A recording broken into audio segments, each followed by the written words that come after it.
Bringing the outdoors indoors with houseplants is a growing trend, so here are 5 plants that bloom in love bathrooms. First up is aloe vera, which doesn't need much water. The humidity in your bathroom may simply be enough. This plant likes sunlight, so keep it near a window. Next we have ferns. You'll find these in most garden centres and even supermarkets. It's great for hanging as the frilly leaves can grow long and drape. Keep the soil moist but don't overwater. They also need a fair amount of sunlight. Why not take a look at our macrame hanging planters for inspiration? The instantly recognisable orchid will bring that spa-like feel to your bathroom. It requires indirect sunlight so the leaves don't burn. Devil's ivy is one of the top air purifying plants, and it's great for indoors as well as out.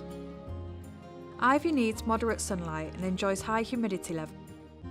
If it's not getting enough sunlight in your bathroom, try moving it around the house on sunny days. The peace lily loves humid conditions, so it's perfect for the bathroom. Display this anywhere as it will thrive in low sunlight. It's also a great purifier, filtering out common household toxins.